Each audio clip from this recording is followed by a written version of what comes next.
everybody, and welcome back to Cardiac Ready for Teens. For those of you who don't know, Cardiac Ready for Teens is a place where teens can come together with other teens to learn about Spiritist teachings and topics in a way that we can relate to as teenagers in today's society. For over a year now, we've been reading through the Spirit's book together and going through it page by page, question by question, word by word, and seeing what is written in the book and then discussing it and applying it to how we live today. Last week we finished off the second part of the Spirit's book, so now we're moving on to the third part, which talks about moral laws in general. And in this part of the book, each chapter is split up into a different type of law or a certain specific law of moral law. And so the first one that we're going to start off with chapter 1 is divine or natural law. And the first section in this chapter is the characteristics of natural law. So that's what we'll start off today. So question 614. What is meant by natural law? So that question is quite straightforward. It's just saying, so what does natural law mean? What is it entitled? And the Spirits answered, natural law is the law of God. It is the only law that is truly necessary for human beings to be happy. It shows them what they should or should not do, and they only suffer misfortune when they depart from it. So here it's saying quite simply, when we're referring to natural law, we're talking about the law of God. And this law is the only law above all laws that will make humans truly happy, that will make us truly happy. It's if we follow this natural law. And when we're not happy, that's because we're deviating from it. That's because we're doing something that's not in the natural law, that we're not supposed to be doing, that we're going off the path. But if we stick on this path, then we will truly have happiness. Question 615. Is God's law eternal? So is it eternal? Is it forever? And the Spirit answered, quite simply, it is as eternal and immutable as God is. So it's as eternal and immutable as God. So we know that God is eternal. So if God's eternal, then his law is also eternal, going forever to infinity. Question 616. Can God prescribe to humankind in one age what would be prohibited in another? So can God say, okay, right now you guys can do this, but in a past life that was prohibited? Or vice versa? Can he say, oh, you can't do this, but before they used to do this? And the Spirits answered, God does not err. Humans are the ones who must modify their laws because they are imperfect, but God's laws are perfect. The harmony regulating both the material and moral universe is founded upon laws that God has established forever. So here they're saying, so if this happens, if it seems like, oh, they used to be able to do this in the past, but now we can't do that, or even vice versa, well, it's not God that's making the mistakes. It's not God that's messing up the laws. It's us that's messing up the laws because we're imperfect and we live in an imperfect society. So there's all these things going against God's law. So then we have to modify our laws to follow God's law, the natural laws. And maybe there are some little things that don't work out because that's our little moral laws that are imperfect, that are flawed. But God's law is keeping harmony in the material and moral universe. So it has such a grand role it's playing, and it's established forever. So there's not a flaw in that. It's not messed up. Question 617. What do the divine laws encompass? Do they apply to anything other than moral conduct? So now they're saying, so what do the divine laws encompass? What do they have? What are they about, these divine laws? And the Spirits answered, all the divine laws of nature are divine because God is the author of all things. Scientists study the laws of matter, whereas moral individuals study and practice the laws of the soul. So here they're saying that all laws of nature, all these laws are divine because they're from God. So when scientists are studying laws of matter, that's from God because God had a say in that. God had an input in that. God created that matter. So, and the same thing with the moral laws. The moral laws that individuals are practicing about the soul is also coming from God. So it's all these laws of nature, they all go back to God. And then there's a sub-question to this question, and it says, do humans have the ability to master both the laws of nature and the laws of matter? So, are humans able to master both laws of nature and of matter? And the spirits answered, yes, but a single existence is not enough to do so. So yes, eventually, and like we've always been talking about, our goal is to reach this kind of state of perfection. So if we were at the state of perfection, we would be able to know both of these. But we're not going to do that in one life. We're not going to do that in one existence. We have to learn it over several and several until we reach the top of the ladder. And then Allan Kardec puts his own comment in, and he says, if we consider only the distance separating the primitive from the civilized individuals, what indeed are a few years for acquiring everything that comprises a perfect being? The longest life possible is insufficient, and all the more so when it is cut short, as what happens with large number of people. Among the divine laws, some regulates the movement and working of inert matter.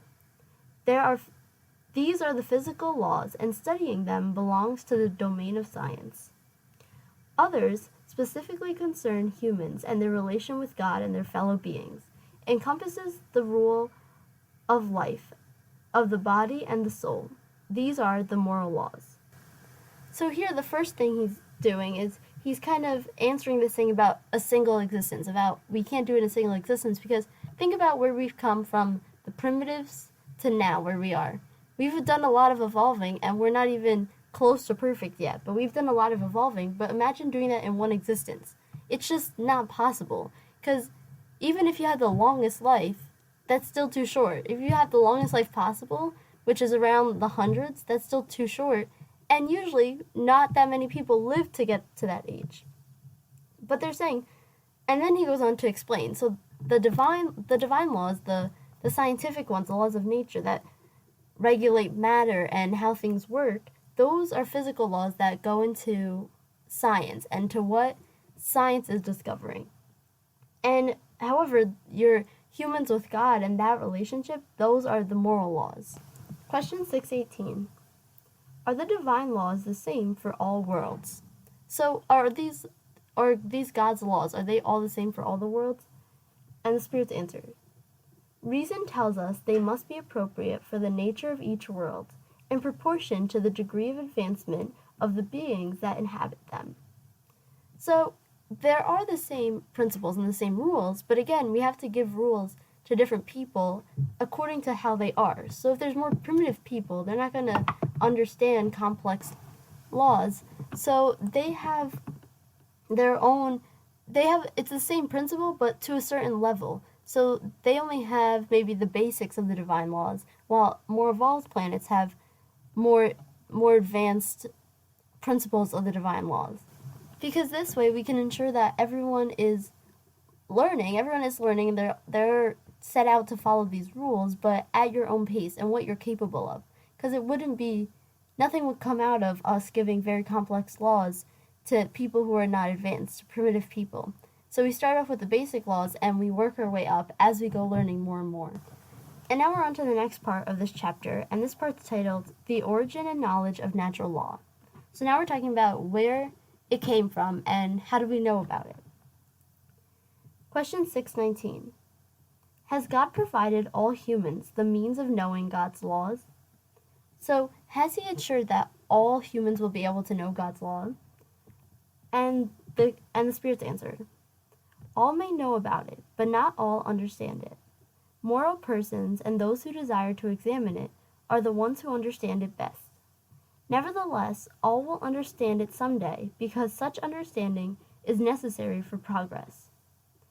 So he's saying that, yes, all humans have the ability to know it, and they will know it eventually, but sometimes they're not advanced enough to know it. So maybe, like, if you tell them, it'll just go in one ear and out the other. Or if you tell them, they won't actually comprehend it because they aren't advanced enough. So all may know about the laws, but not all are able to understand it. So we're working to elevate ourselves, and as we go elevating ourselves, we will be able to understand it more and more.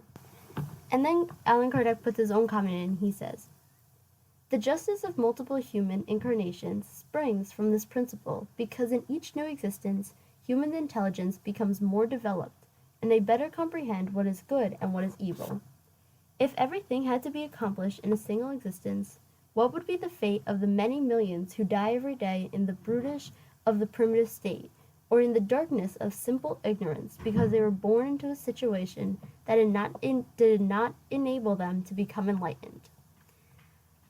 So they're saying, so that's the justice of having multiple incarnations, and that's why we come back and we start all over again and we try again, but with our knowledge increasing, because we don't forget the knowledge. Even though I can't remember everything that happened, it is in us. It's in our conscious, all that we've learned, all that we have, all that we've learned we get to keep, so to speak. So that's the justice of doing this a lot of times, because what if you only came for one life? Then how would that be fair for all the people who just died all of a sudden and they didn't get a chance to learn everything? Or if they were born in a condition that didn't let them learn stuff. So what would happen to all of them? So this way, it's very fair and it gives us lots of opportunities to learn little by little and not rush and do it all at once. Question 620. Before its union with the body, does the soul comprehend God's laws more clearly than after incarnating? So it says before the union with the body. So while in the spirit worlds, do you understand God's laws more? And the spirits answered, it comprehends God's laws according to the degree of its perfection, and it preserves its intuitive memory of it after uniting with the body. However, evil human instinct often causes it to forget. So yes, it comprehends God's law to its ability. So they're saying, okay, you're here, so you can comprehend this much of it so far.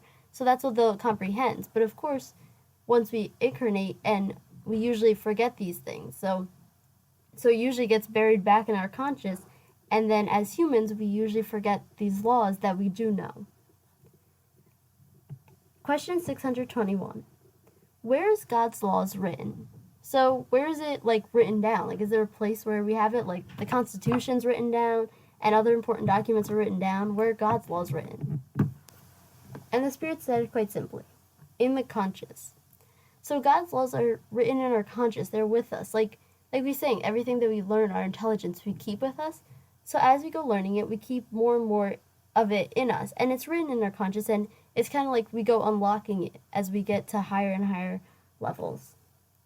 And then there's a second part to this question, and it says, since humans carry God's laws in their conscious, why does it have to be revealed to them? So, okay, if we have it with us, if it's in our conscious, why do we have to reveal it? Why do we have to learn it if we already have it? And the spirits answered, they have forgotten and disregarded it, but God has willed for them to remember it. So because we've forgotten it, we've disregarded it, we've kept it in the back of our conscious and pretended like we didn't need it, but God has willed us to remember it. So we are working towards remembering it and learning from it and growing from it, and we have it with us. We just need to kind of unlock it by evolving more. Question 622. Has God endowed certain individuals with the mission of revealing the divine law? So are there certain individuals where their mission was, okay, please go and teach these humans this moral law, or teach these humans this part, or get them on the right track? Has that been a mission that certain individuals have had? And the spirits answered, yes, certainly. In every age, individuals receive this mission. They are higher order spirits who have incarnated with the purpose of enabling humankind to progress. So maybe sometimes us on our own, maybe we're going too slow and we're messing things up and we're not progressing like we should be. So one of these higher order spirits, they kind of come to kind of push us along, so to speak. So they kind of come to be like, okay, here, this is what we have to learn a little bit. They're kind of helping us out so they can push us in the right direction and put us towards the good path, because sometimes we might be deviating too far from that. So there's definitely people who come just to help us learn these missions. Question 623. Haven't those who were meant to instruct humankind in God's law sometimes erred, and haven't they often led others astray from erroneous principles? So they're saying, okay, so sometimes these people come though, but sometimes they make mistakes. So what about them? If they make mistakes and they lead people in the wrong direction? And the spirits answered, people may have been led astray by those who were not actually inspired by God, and those who, out of ambition, regarded themselves as having a mission that they did not have in fact. Nevertheless, they were geniuses, and great truth could often be found even in the midst of their errors. So sometimes there's people who are going to say they're on these missions, but they're not. Maybe they don't really know that they're on this mission, or they have this false hope. And so maybe it wasn't sent by, if they're deviating and they're messing up in what they're supposed to be doing, then they weren't really sent by God. But even though this person wasn't sent by God and they're making a lot of errors, they obviously have some intelligence to be going around and trying to explain things to people, and to be trying to help people like that. Or maybe it's not really helping, but they have some sort of intelligence, so there are some truths mixed with their errors, but we have to be able to figure that out and sort it out and use our best judgment to see, okay, that seems a little off, that seems right, that seems off. Question 624. What are the characteristics of true prophets? So they're saying, okay, so they're the real ones. We don't want to know about the ones that are the fake ones that come and they're not really on missions. Yeah, no. So what's the true prophets? And the spirits answered, true prophets are moral individuals inspired by God, and whom we may recognize by their words and deeds. God does not employ a liar to teach us truth. So how we can tell is that, so true prophets, they're very moral. They have good moral standards, and they were inspired by God. That's the first thing. And also, we can recognize by their words and their deeds. So what they do and how they act. Because God, obviously, if God is sending someone to teach us about God's laws, about the divine laws, He's not picking a liar to tell us the truth. He's picking someone that He knows is going to tell the truth, and He knows is going to accurately bring the information to the table. So He's not going to go and pick a liar, pick someone that deviates and is only thinking about themselves. So that's how we can recognize true prophets, and also the not true prophets. Question 625. What is the perfect standard that God has offered to humankind as a God and model? So what is the perfect standard that we should follow? And the spirits answered, look at Jesus. And then Allan Kardec puts his own comment in, and he says, Jesus is the highest standard of moral perfection to which humankind may aspire on earth. God offers him as the most perfect model, and the doctrine he taught us in the purest expression of God's law, because he was animate by the divine spirit, and with the purest being that ever walked the earth.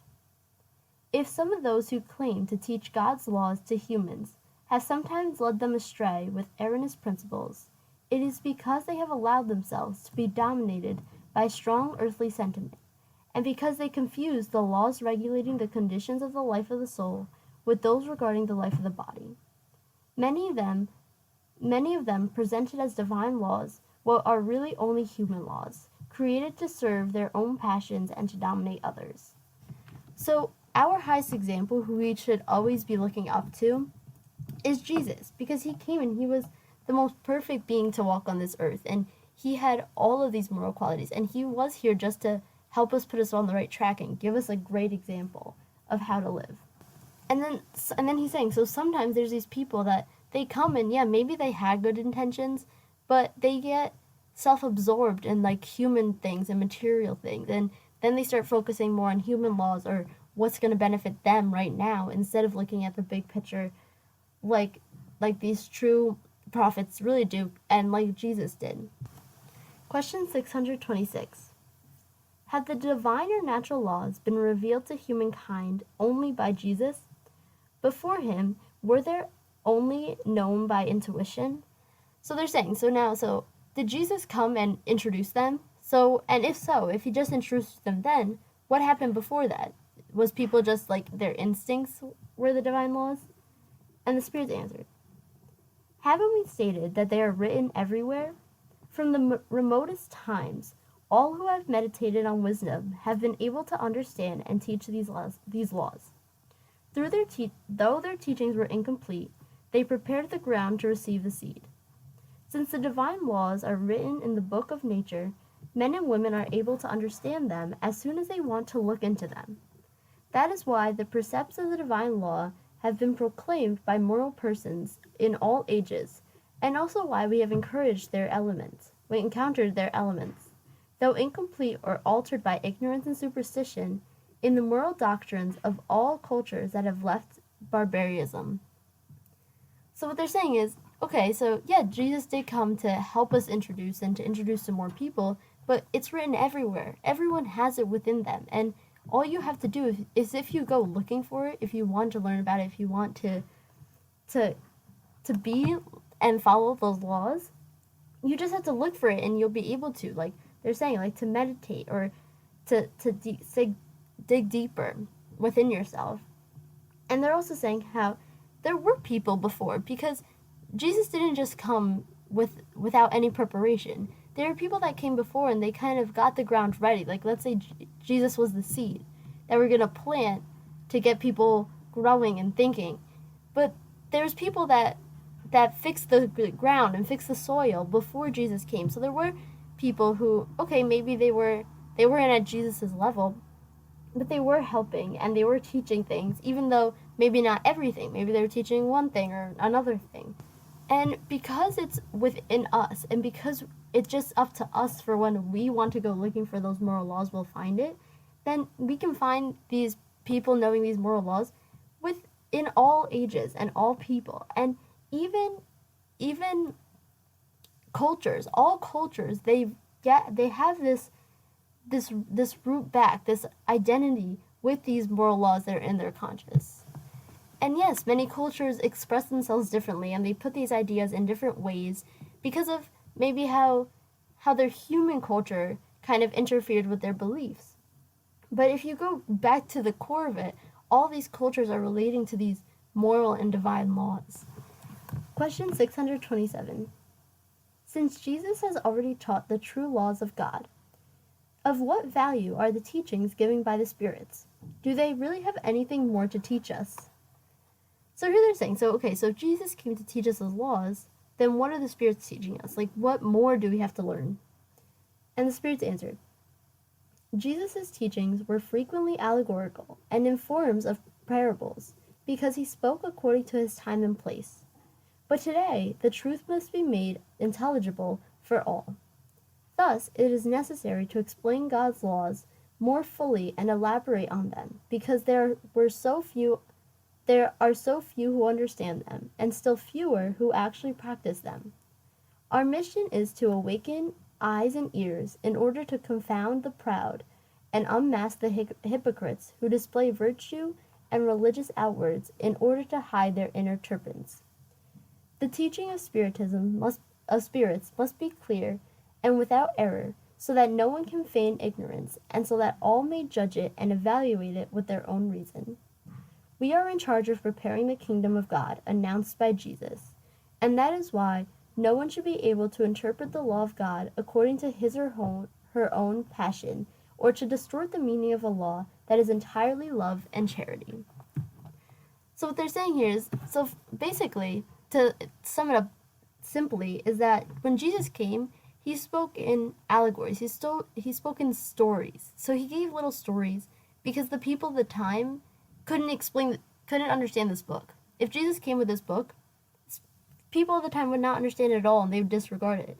So he had to speak at the level of the people of that time. So he spoke in stories, which was kind of vague and not straight to the point. So the spirits are here to bring us to that more straight to the point and truthful and more scientific and more concrete and intelligible answers. So they're elaborating on it. And because even still with just Jesus' teachings, there are many who don't follow it, and then there's those who follow it, they don't even practice it. Maybe they think it, but they don't practice it. So they're trying to awaken us even more to these teachings and get us to know the facts and know the story. And Jesus talked about this kingdom of God, and the spirits are trying to help us prepare for it and get to that stage so we can be in the kingdom of God. and to be able to interpret the laws, because a lot of the times some people, even though they interpret the laws, they interpret it a little incorrect because of their own human needs and their own human passions, and they distort it a little bit. But these laws are all about love and charity, so it shouldn't be distorted. So they're trying to keep us on track and give us these more intelligible and truthful explanations, while Jesus came with stories. So they're kind of expanding on this idea. It's just like how we were talking about the primitives from today. It's the same thing as the people of Jesus' time to today. They could only understand in stories, but now we have evolved just a little bit more so that we're able to understand these words that the spirits are bringing to us beyond just the stories that Jesus taught. So that's where we'll leave off today, and we'll continue next week in this section talking more about moral and divine laws. But before we leave off today, I'd like to read our message from the Daily Book of Positive Quotations by Linda Picone for today's date, January 30th. This one's titled, Good Deeds. Humankind's ladder to God is a ladder of deeds. Talk about the importance of faith and morality is, in the end, just talk. It's what we do that matters. Virtually every religion has some version of the golden rule. Behave towards others as you'd like them to behave towards you. Given this fact, it's not surprising how seldom we see the golden rule in action. What one thing can I do today that will directly reflect my beliefs? I'm Bia, and this is Kardec Radio for Teens. Thank you all for listening.